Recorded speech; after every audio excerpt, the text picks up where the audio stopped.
Alo mọi người, thì cái bài này nó rất là dài nha, bài speaking rất là dài và nó rất là phức tạp một chút xíu trong cái chủ đề về health, right? Rồi, thì bữa nay mình xử lý cái vấn đề là nhận diện câu hỏi cho câu hỏi yes, no và like hay dislike.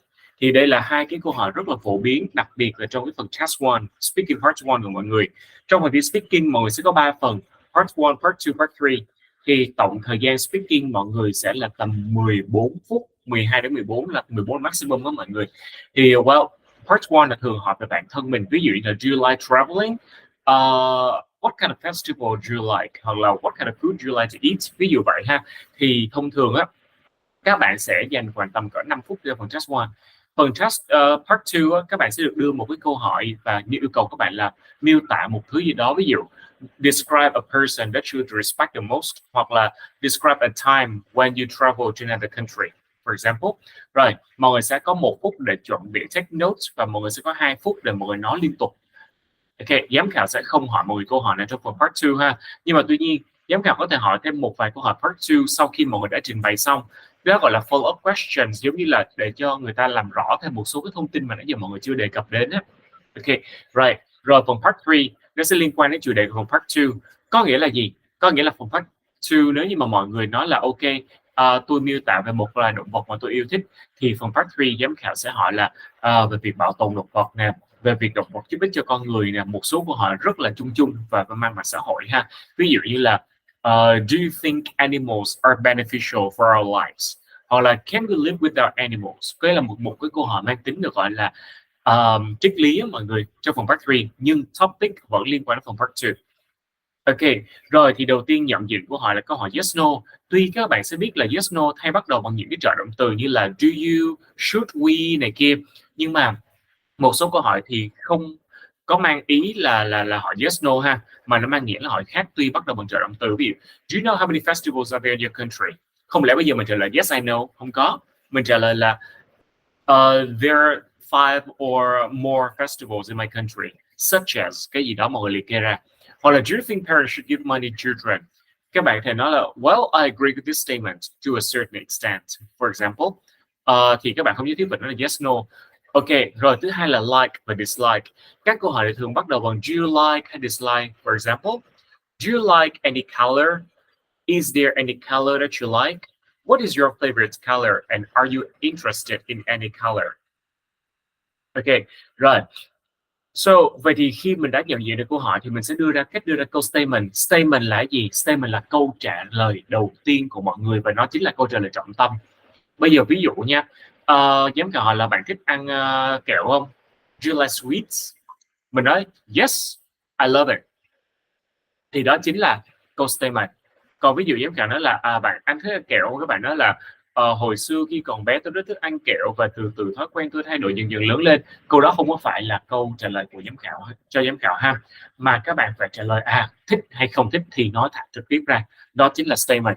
Vậy thì thay vì yes no các bạn cứ là yes hoặc là no. Các bạn sẽ có yes no theo mức độ nha. 100% có nghĩa là hoàn toàn đồng ý, và 0% ở đây chính là hoàn toàn không đồng ý, không chấp nhận cái vấn đề đó. Alright. Ví dụ do you like traveling? Hoàn toàn thích là absolutely, definitely yes, there's no doubt about it, by all means yes, sure thing. Các bạn nhớ cho mình là cái từ doubt này là cái chữ B câm, cho nên các bạn phát âm như là cái từ out ra ngoài và từ chữ D vô, doubt. There's no doubt about it. Right. By all means yes có nghĩa là kiểu gì cũng có. Sure thing, và chữ S này âm S rất nặng nha. Sure thing. Alright. Còn nếu mà kiểu hầu như là có thì là mostly yes. It's almost true for me. Well, it's true in most cases. Yes, but to a certain extent. Probably yes or most likely yes. Rồi, còn 50%. I'm not a fence. Cái là tôi đang ngồi trên cái hàng rào, cái là tôi không biết ngựa tới hay ngựa về sau đó, có nghĩa là kiểu well không biết chọn bên nào. I'm on the fence. It's quite hard to tell, rất khó nói. I can't tell if it's a yes or no. Câu này nếu các bạn nối âm qua được thì ok ha. I can't tell if it's a yes or no. I can't tell if it's a yes or no. Cái này có 3 chữ nối âm lận. Tell if it's a. Okay, right. Well, it's hard to say. Okay, right. Còn hầu như là không thì các bạn sẽ là mostly no. It's almost false for me. Well, it's not true in most cases. No, but to a certain extent, and probably no, most likely no. Còn nếu như các bạn hoàn toàn không thích cái vấn đề đó, các bạn thì nói là absolutely no, definitely no. Cái từ definitely á, mọi người có thể đọc thành definitely, ba âm, definitely. Cái chữ net mọi người không có đọc chữ thờ đâu, definitely no. I must say no to this. The all means no, not at all, not a bit of it, not in the slightest. Ok, thì cái phần speaking này mọi người phải chú ý đến cái phần âm cuối rất là nhiều. Bởi vì sao? Bởi vì bản chất của cái phần speaking đó là người ta lắng nghe phần phát âm của mọi người là chủ yếu á, chứ không ai kiểu như là ok tôi ngồi tôi nghe bạn biết bạn nói cái từ đó nghe nó hay ho xịn sò không, đó chỉ là phần rất nhỏ, chủ yếu là phần phát âm của mọi người. Cho nên bật được âm cuối thì tự nhiên nối âm được thôi. Alright, rồi và like dislike question thì mình có hai cột đây ha. Thì mấy cái từ này đôi khi một số từ mình thấy nó hơi khó phát âm một chút xíu. Ví dụ hỏi bạn thích cái này kia không, bạn thích cái kia không, thì mọi người thể nói là well, I like, I'm into, I take a great interest in, I'm interested in, I'm fond of, I'm keen on, I'm a big fan of, I have an insatiable desire for. Insane là âm sờ nhẹ ha, sable là âm sờ nặng. I have an insatiable desire for. I'm enthralled, âm o nha, enthralled, âm o xong rồi chữ ad thì phát âm đờ, enthralled. Và từ này phát âm là intrigued, sau đó âm ed phát âm là đờ, intrigued. I'm enthralled by, I'm intrigued by, or I dislike, khi không thích ha, I can't stand. Cái từ can và từ can't cho mọi người, mình không nghe được chữ thờ đâu, nhưng bọn Mỹ và bọn Anh á, bọn Mỹ và bọn Canada nó hay có một cái xu hướng phát âm cái từ can là khi là không thể nó nhấn rất mạnh chữ can nó lên, còn khi mà có thể nó sẽ đọc rất yếu và đọc là chữ can. Ví dụ tôi có thể bơi, I can swim. Tôi không thể bơi, I can't swim. Các bạn không nghe được chữ t nhưng các bạn sẽ nghe được chữ can. Alright, I can't stand, I abhor, nhấn âm số 2, abhor. I detest nghĩa là rất là ghét, hoặc là tôi thấy cái gì đó rất là chán. I find it uninteresting, hay là I find cái gì đó boring, I find cái gì đó tedious for me, hoặc là một thứ không làm tôi hứng thú, doesn't pique my interest. Ok, right. Hoặc một thứ là mình cảm thấy rất kinh tởm là really disgusts me. Ví dụ hamburger làm tôi rất là cảm thấy kinh tởm, mà hamburger really disgusts me. Hoặc là you are disgusting, alright. Hoặc là eating pizza is disgusting. Nghĩa là các bạn thấy một cái thứ gì rất là ghê, các bạn không thích nó, là disgust. Hoặc là disgusting là một tính từ. Ok, right. Hoặc một thứ nào đó không nằm trong danh sách mà mình yêu thích thì là it's not my cup of tea. For example, người ta hỏi là do you like traveling? Well, it's not my cup of tea. Hoặc là traveling is not my cup of tea. Well, or can say, so do you like history? This subject is not my cup of tea. Right, và từ cuối cùng là load. Phát âm gần như là L-O-A-D mọi người, load. Right, cái từ load này có nghĩa là cực kỳ căm ghét một thứ gì đó, được là I load. Right, rồi, cái này mọi người luyện tập, mình ngồi mình suy nghĩ, mình thích mình ghét cái gì thì mọi người cứ tự thêm vô chấm ha. Và tất cả những chấm này đều là danh từ hoặc là verb in. For example, I'm fond of swimming. I find swimming uninteresting for me. I'm keen on swimming. Swimming doesn't pique my interest. Right. Rồi, và đối với từ vựng cho health thì mình sẽ không đưa cái từ vựng một list mấy chục cái từ vựng cho mọi người, mà mình chia nhỏ ra để mọi người sẽ dựa vào câu hỏi để mọi người thể trả lời được. Well, thứ nhất là các từ vựng chung là health, sức khỏe, và tuyệt đối đừng bao giờ suy nghĩ là nó đồng nghĩa với healthy. Rất nhiều bạn dùng từ healthy thay vì từ health. Again, health is a noun and healthy is an adjective. And healthily một cách rất là khỏe mạnh, đó là adverb. Well, và các bạn sẽ có thể dùng cái từ well-being để nói tình trạng sức khỏe tốt, hoặc là wellness. Ví dụ mình nói là eating vegetables is good for your well-being, hoặc là eating vegetables will put yourself in the wellness, hoặc là kiểu mình nói là well-being is the goal of our life. Ok, ví dụ vậy thì well-being nghĩa là tình trạng sức khỏe tốt, chứ nó không có nghĩa là chứ không có nghĩa là kiểu ok bạn đang khỏe mạnh hay cái gì ha. Alright. Next one, sick, tính từ sickness, danh từ. Ill, tính từ illness, danh từ. Disease, nhớ chứ S là phát âm là giờ nha, disease, thêm S là diseases, illnesses, sicknesses đều thêm số nhiều được. Từ này phát âm là ailments, ill. Thực ra mọi người đọc là A, xong rồi thêm chữ L của L, ailment, thêm S được. Medical condition, thêm S được. Medical conditions có nghĩa là bệnh tật đó mọi người. Right, to be hoặc là to feel under the weather, cảm thấy không có được khỏe lắm. Well, và cái câu này không có nghĩa là mọi người sẽ nói là đừng bao giờ nói là I feel under the weather whenever I return home from work. Never use that. Có nghĩa là bởi vì giống như là nếu mà nói như vậy thì giống như là ngày nào đi làm về cũng cảm thấy không có được khỏe, trong người muốn bị bệnh á, cái là muốn bị bệnh, cảm giác mình sắp bệnh rồi á. Alright, thì là feel under the weather. Còn nếu mình mệt á, dùng những cái từ đơn giản như là tired, exhausted, drained, for example. Rồi, sau đó thì sẽ có những nguyên nhân gây bệnh cho mình. Bên đây là nutrition, 4 nguyên nhân chính: nutrition, lifestyle, environment and heredity.